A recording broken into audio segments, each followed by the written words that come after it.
Graça e paz, igreja.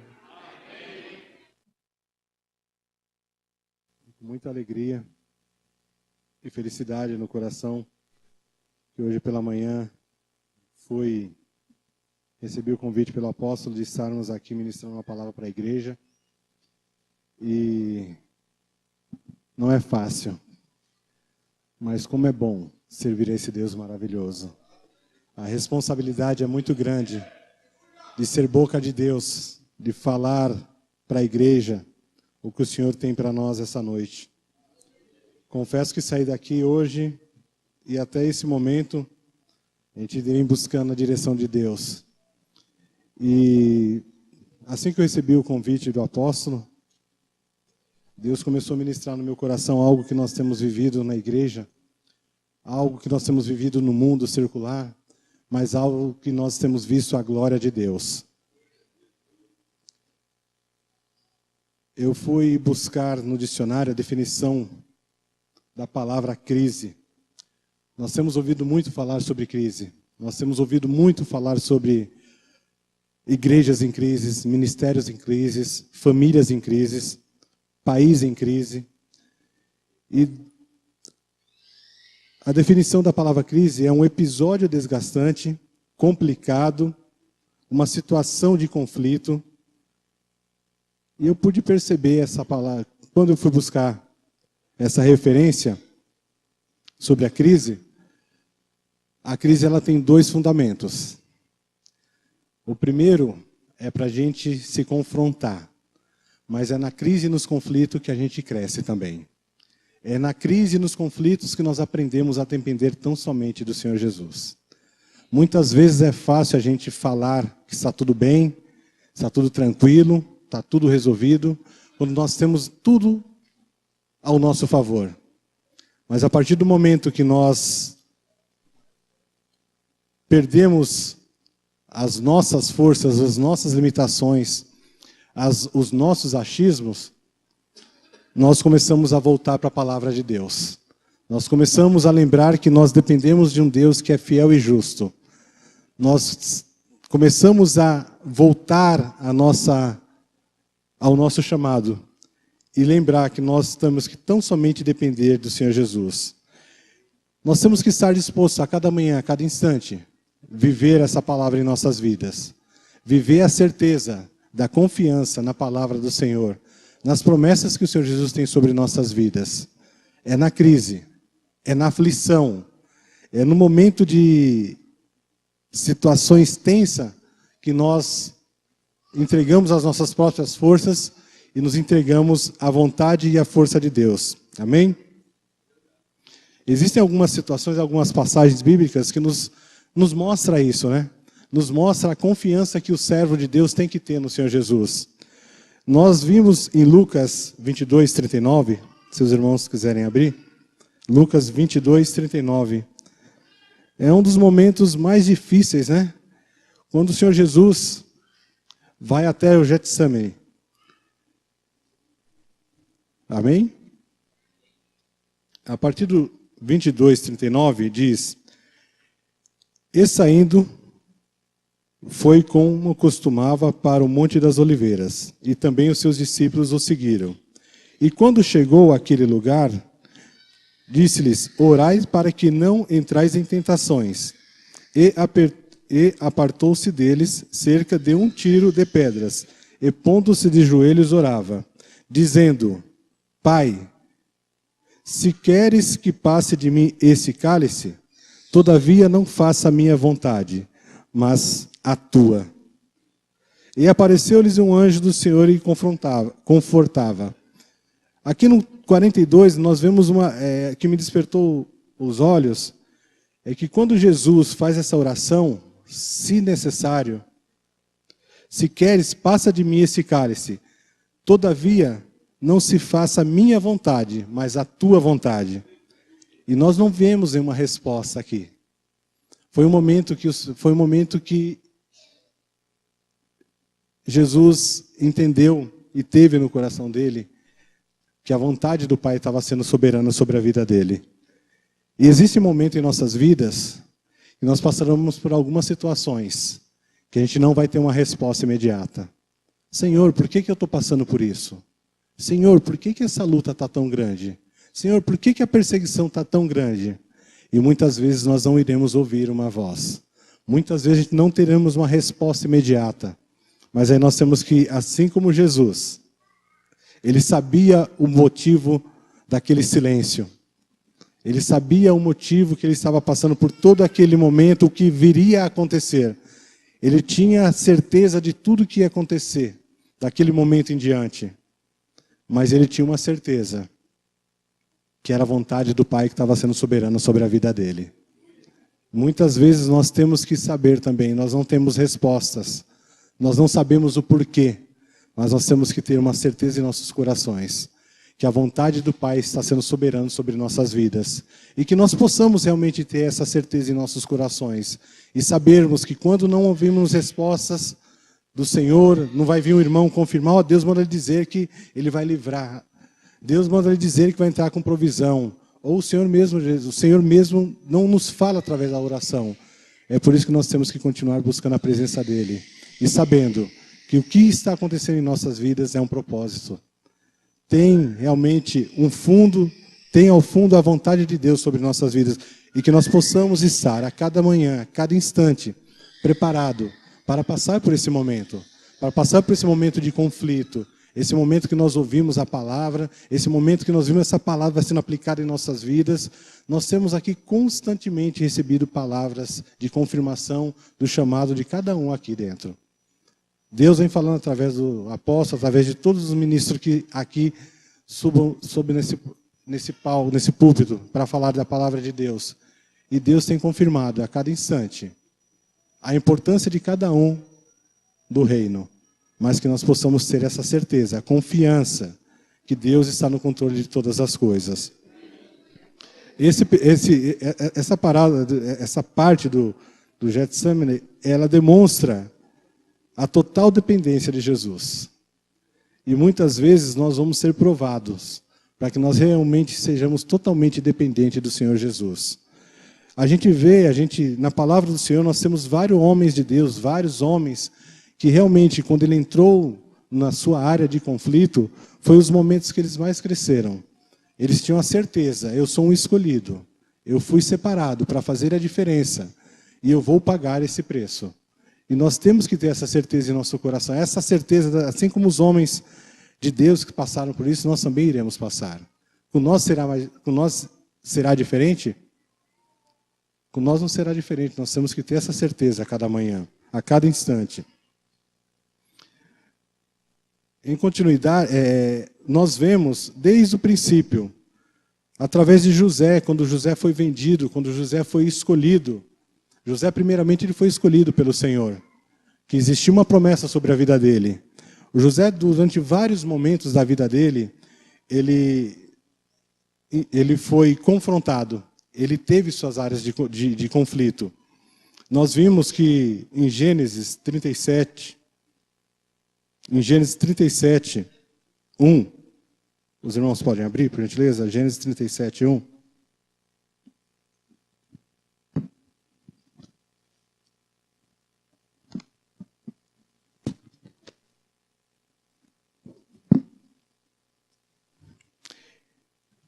Em Gênesis 37, 1, a partir do... Vamos dar para ser no 2, José ele é chamado, né?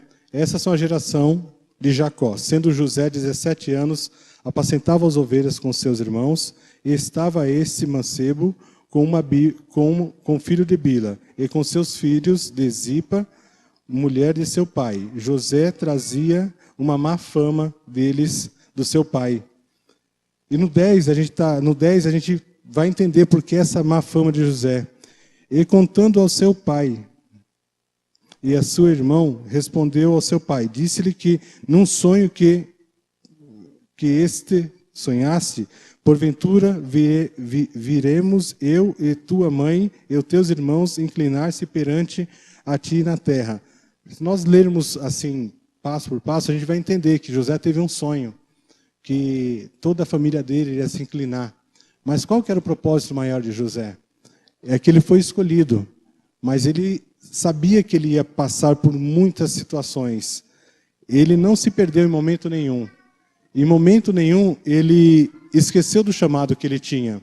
Ele foi vendido, ele foi humilhado, ele foi vendido como escravo, ele viveu, foi acusado injustamente, mas em tempo nenhum, em momento nenhum, José perdeu a fé. Em momento nenhum, José perdeu o chamado que ele tinha sobre a vida dele. E a partir do capítulo 41, nós começamos a ver que José, ele perseverou. José, ele creu na vontade de Deus sobre a vida dele. Que José sabia que ele era um marcado. Deus tinha um propósito. E muitas vezes a gente não entende o propósito de Deus. Muitas vezes a gente passa por algumas situações que nós sofremos perseguições, nós somos acusados injustamente, mas nós temos que perseverar. Nós temos que crer no nosso chamado, nós temos que crer na promessa de Deus sobre nossas vidas. E a partir do versículo, a partir do 41 de Gênesis, começa então a palavra de Deus ser verdadeira sobre a vida de José. Ele passou um tempo preso, sendo humilhado, ele passou sendo desacreditado, mas ele guardou o coração dele. E Deus, assim como Deus tinha prometido que ele iria ver os irmãos dele, a mãe dele, se prostrando, reconhecendo o senhorio de Deus sobre a vida dele, ele continuou a caminhada. Ele continuou crendo no chamado dele. Ele continuou acreditando nas promessas que tinha sobre a vida dele. E assim como José, nós temos que continuar crendo no nosso chamado. Nós vamos passar por muitos momentos, nós iremos passar por muitas humilhações, nós iremos algumas vezes sermos acusados injustamente pelo nome de Jesus. Muitas vezes as pessoas olham para a gente e nos julgam sem ao menos andar conosco, né? Mas a palavra do Senhor diz que nós somos sal dessa terra e as pessoas vão ter que olhar para a nossa vida e ver Jesus nas nossas vidas. E quando as pessoas olham e conseguem enxergar Jesus, tem pessoas que olham e falam, eu quero ser como aquele irmão. Eu quero ser como a vida do meu irmão Wallace, que eu vejo Jesus nas atitudes dele. Eu vejo no pastor Francisco, em cada um homem de Deus, aqui as atitudes de Deus. E mesmo assim nós somos perseguidos. Quanto mais a gente tenta falar, quanto mais a gente fala desse amor de Deus, nós somos perseguidos. Mas nós temos que louvar a Deus por isso. Temos que louvar a Deus porque a palavra de Deus está se cumprindo em nossas vidas. E José sabia que se em algum momento ele parasse no meio do caminho, a promessa que estava sobre a vida dele não iria se cumprir. A promessa que estava sobre uma nação não iria ser cumprida. Mas o Senhor Jesus foi lá e fez. Nós vemos também, lá em Josué, nós vemos... José teve aqui nesse momento, ele teve a certeza no coração dele, que Deus iria fazer algo para mudar toda aquela situação. Ele não se deixou levar pelo que ele estava vendo, pelo que os olhos deles estavam vendo, pelo preço que ele estava pagando, mas ele tinha certeza que Deus tinha um propósito para tudo isso. Se nós irmos para Número 13, em Números 13, 16, nós vimos a promessa também se cumprindo sobre a vida de Caleb e Josué. Em Números 14, Números 13, 16. Deus deu uma terra, Deus prometeu uma terra. E aqui no 3 se fala, esses são os meus homens de Moisés. Envio para espiar aquela terra, Oséias, filhos de Naum, e Moisés que chamou Josué. E enviou, pois, Moisés a espiar a terra de Canaã. E disse-lhe, e subi por aqui, para a banda do sul, e subi a montanha. E vede que a terra e o povo de que nela habita, se é forte ou fraco, se pouco ou muito. E qual é a terra em que habita, se é boa ou má. E quais são as cidades em que habita, se é arraiais ou se é fortalezas. Também, qual é a terra, se é grossa ou magra, e nela há árvores ou não. Esforçai-vos e tomais o fruto da terra. E eram aqueles dias os dias das primícias da uva. Assim subiram e espiaram a terra desde o deserto de Zim até Joabe, e a entrada de Amate. Amém? Vamos ler até aqui. Então aqui a gente vê um outro momento. Existia uma promessa sobre essa terra. Deus prometeu essa terra para uma nação. Deus prometeu essa terra para um povo. Só que Deus pediu para ir duas pessoas, dois profetas, conhecer a terra e pediu todos os detalhes. Deus já conhecia todos os detalhes daquela terra. Mas ele queria que esses homens vissem com os próprios olhos deles, para eles crerem no coração deles que aquela terra era prometida para eles. Eles olharam a terra, viram o tamanho dos frutos, que eram frutos enormes, gigantes, viram os moradores daquela terra. Alguns voltaram assim, assustados com o tamanho dos moradores daquela terra, dos frutos, e simplesmente falam, não, isso não é para nós. Eu sei que existe uma promessa para nós, mas como que a gente vai contra aqueles homens gigantes, contra toda aquele terra? É uma terra maravilhosa, é uma terra bênção, grande, é uma terra que tudo que planta tem dado. Um cacho de uva, eram duas para carregar um cacho de uva. Então, tudo chamava a atenção deles. Mas só Josué e Calebe acreditou na promessa. Eles não se deixaram levar pelas dificuldades, pelos gigantes, pelas dificuldades que viriam para possuir aquela terra. Porque eles tinham uma certeza, que era uma terra prometida. Josué e Calebe não se deixaram levar pelo que seus olhos estavam vendo, pelo tamanho da dificuldade que eles teriam ter para possuir aquela terra. Eles tiveram uma certeza, Deus prometeu essa terra. Se Ele prometeu, nós temos que tomar posse. Se Ele prometeu, nós temos que tomar posse. Qual o tamanho da terra que Deus tem mostrado para você? Qual o tamanho das promessas que Deus tem para a sua vida e para a tua casa? Minha família é um gigante. É um gigante. A cada vez que nós tentamos falar de Deus, a gente vê ela ficar maior ainda. Mas maior do que esse gigante é a promessa de Deus sobre a minha casa, sobre a minha família. Cada vez que nós estamos próximos dos meus familiares, eu vejo mais distante, eu vejo cada vez maior. Mas eu creio que existe uma promessa sobre a minha casa, sobre a minha família, sobre a minha parentela. E essa promessa se cumprirá. Só que nós temos que acreditar nisso. Nós não temos que olhar lá, hoje minha mãe me desprezou, hoje meu irmão passou por mim e fingiu que não me viu. Ah, meu irmão falou, vai ter uma festa, está todo mundo indo para lá, mas eu não fui convidado. Nós temos que acreditar na promessa de Deus sobre as nossas vidas. Nós temos que acreditar que a minha parentela conhecerá o Senhor Jesus. Nós temos que crer, aquele filho que cada vez mais a gente vê distante do Senhor. Pai, mãe, irmão, aqui, cada um tem o seu caso, cada um tem o seu gigante dentro de casa. Mas nós temos que acreditar. Esposo, nós temos que acreditar. Não, meu marido só pela graça. Meu filho, cada vez que eu penso que ele está mais próximo de Deus, eu vejo ele se distanciando mais. Mas existe uma promessa sobre aquele filho. Existe uma promessa sobre aquele marido. Nós temos que aprender a acreditar. E ver o que nossos olhos carnais não estão vendo, mas acreditar na promessa de Deus. Vai se cumprir, meus irmãos. Não importa o tamanho do seu gigante. Seu Deus é muito maior do que isso. Assim como Calebe e Josué, eles tiveram dentro do coração deles a certeza. José, Deus prometeu para ele que iria colocar ele em lugar de honra. Para Calebe foi prometido aquela cidade. Ele falou, se Deus falou, eu creio. Se Deus prometeu, eu acredito. Eu vou tomar posse.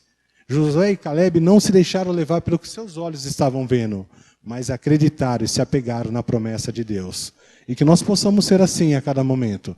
Que nós possamos olhar realmente para aquela situação cada vez mais distante de acontecer, com a certeza que o nosso Deus é muito maior do que tudo isso.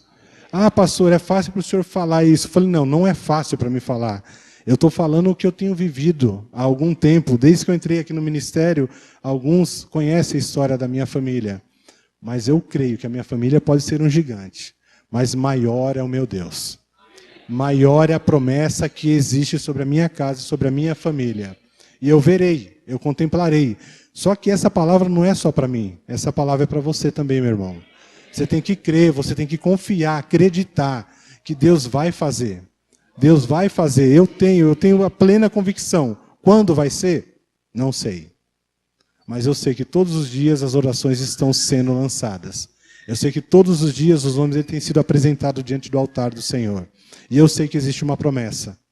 Assim como Josué e Caleb, eles não olharam a situação, eles creram na promessa. Nós temos que crer nas promessas que tem sobre nossas vidas. Nós temos que acreditar, nós temos que realmente tomar posse que Deus tem para nossas vidas. E nós temos visto momentos difíceis em nossas vidas. Nós temos visto muitos irmãos desempregados, nós temos visto muitos irmãos passando algumas necessidades, não passando por momentos que nunca imaginou ter passado. Mas nós temos que acreditar que esse é o momento que Jesus está tratando a igreja dele. Esse é o momento que Jesus está mostrando que Ele realmente é Deus sobre a tua vida. Que Ele realmente é seu alicerce. Que Ele realmente é aquele que prometeu e vai cumprir. Nós temos que acreditar, não olhar para nossas situações com olhos carnais. E eu posso falar com muita autoridade, eu tenho visto a fidelidade de Deus a cada dia na minha vida. Eu tenho olhado para Deus, eu tenho visto como Ele tem sido fiel na minha casa, na minha família. Como Ele tem sido fiel. Demora um pouco, às vezes demora um pouco para a gente entender esse trabalhar de Deus. Só que a palavra do Senhor diz que quando Ele vai começar a separar o joio do trigo. E essa separação vai ser feita pelo Senhor, não é por mim nem por você. Então nós temos que acreditar quem nós somos na casa do Senhor. Eu tenho vivido coisas que eu nunca imaginei na minha vida. Eu tenho passado por situações que eu nunca vivenciei na minha vida, mas eu glorifico a Deus por cada uma delas. Eu tive dias, eu posso falar, que às vezes a gente fala uma coisa, é muito fácil você falar quando você ouviu alguém, mas quando você vive, você fala não com autoridade, mas você fala com conhecimento de causa. Teve dias recentes que eu paguei o aluguel e eu não sabia como que eu ia fazer a compra dentro da minha casa. Mas Deus entrou com providência. Eu acordei uma madrugada e falei, Senhor, por que tudo isso? Eu nunca fiquei desempregado, nunca me faltou trabalho. Eu saía de um lugar, tinha alguém me esperando. Eu escolhia trabalho e as portas não se abriam. Ia para um lado, não conseguia. Ia para o outro lado. Pessoas que me chamavam, vem trabalhar comigo. Eu fui, olha, o momento está de crise, não estou conseguindo. Eu nunca, até parece engraçado, mas eu mal sabia fazer um currículo. Eu tive que aprender a fazer um currículo, mandar currículo. Eu falei, amor, me ajuda aqui. Como é que manda currículo para as empresas que eu não sabia, porque era algo que eu nunca precisei fazer. Aí, junto com tudo isso, veio uma gravidez, veio uma filha maravilhosa. Minha filha nasceu, eu estava desempregado. Eu falei, Deus, e agora? O que eu vou fazer? Aí Deus começou a ministrar. Você já não falou tanto de José? Você já não conhece a minha palavra? Você já não falou tanto das bênçãos de Deus? Você não falou tanto que nós temos que acreditar em mim? Então agora é a sua vez de acreditar em mim. Agora é a sua vez de confiar na minha palavra. E às vezes é muito fácil. Você tem um carro novo, se eu ficar mais 2 meses desempregado, eu vou lá, vendo o carro, aí ganho mais um pulso. Eu tenho um dinheirinho guardado, eu vou ganhando mais um. Chega um momento que não tinha mais onde tirar. Foi aí quando e foi difícil, meu irmão, esses momentos para passar. Continuo fazendo um bico, não tenho um emprego fixo, mas eu tenho visto a fidelidade de Deus nos mínimos detalhes. Não faltou nada para minha família. Não faltou nada para minha filha. Às vezes eu acordava de madrugada, eu olhava para minha esposa, para meu filho, minha filha dormindo, e eu chorava, Deus, o que eu vou fazer amanhã? Como que eu vou pagar o aluguel? Eu paguei o aluguel, mas como que eu vou fazer a compra? Hoje é dia 5, até o próximo mês, não tinha perspectiva, tinha acabado o seguro-desemprego, tinha acabado as reservas. Falei, e agora? O que eu faço, Senhor? Dependa de mim. Confia nas promessas que eu tenho sobre a tua vida. E eu quero declarar que essa palavra aqui, assim como veio na minha vida, venha na vida de vocês também. Dependam do Senhor Jesus. Confiem em Senhor Jesus. E eu tenho vivido isso. Eu tenho vivido esse momento Maravilhoso. É de dor? É, mas é maravilhoso. Porque Deus está tratando a igreja dele. Deus está começando a buscar verdadeiros adoradores. Deus está selecionando aqueles que ele chamou. Deus está olhando, falando, quero ver mesmo se o irmão realmente é um comigo. E nesse meio, no meio dessas aflições, no meio desse momento, Deus nos dá a graça de olhar para o lado e ver pessoas que estão passando por dificuldades mais difíceis do que a nossa. E ele falou, é para você ver o quanto eu te amo, o quanto eu guardo, o quanto as minhas promessas se cumprem e cumprirão sobre a tua vida. Então eu louvo a Deus pelo momento que eu tenho passado, um momento de dificuldades, mas é um momento de crescimento. Mas assim como Jesus falou para Elias, vai à beira daquele ribeirão, que eu mandarei um corvo levar comida para você. Eu sou ele hoje. Eu estou à beira do ribeirão, não me falta água, não me falta comida. Deus está mandando.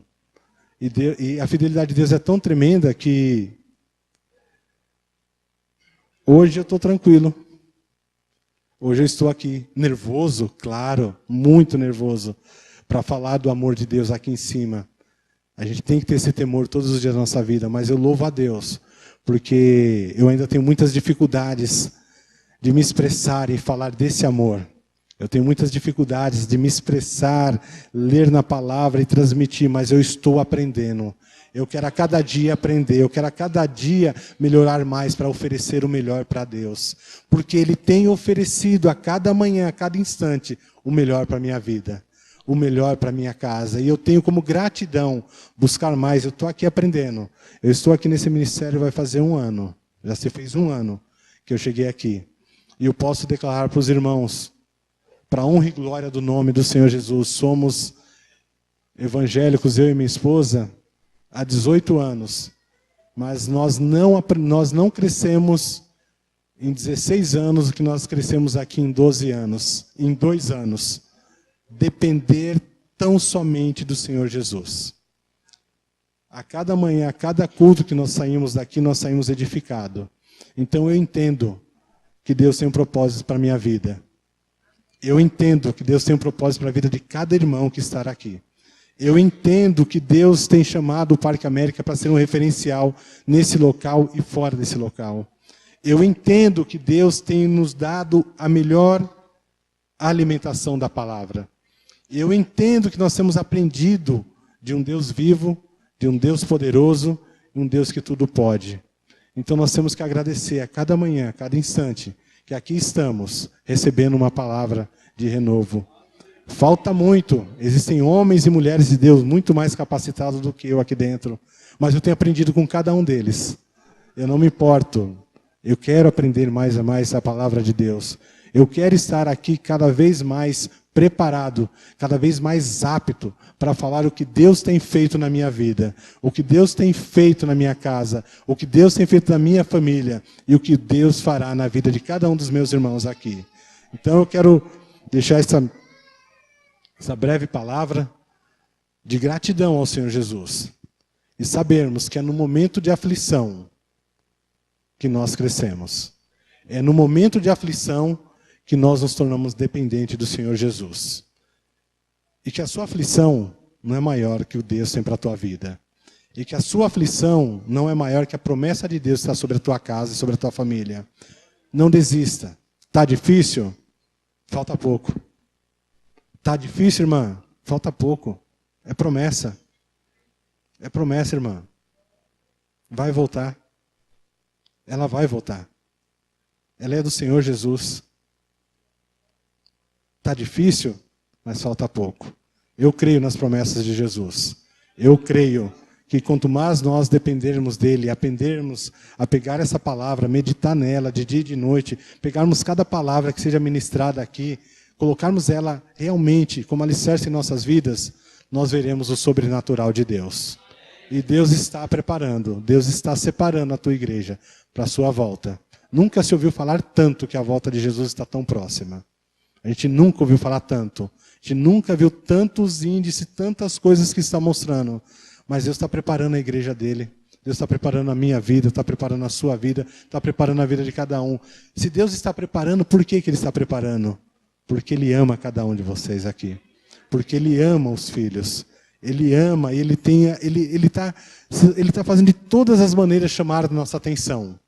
Para nós aprendermos a dependermos dEle. Para nós sabermos que nós fomos escolhidos e separados por eles.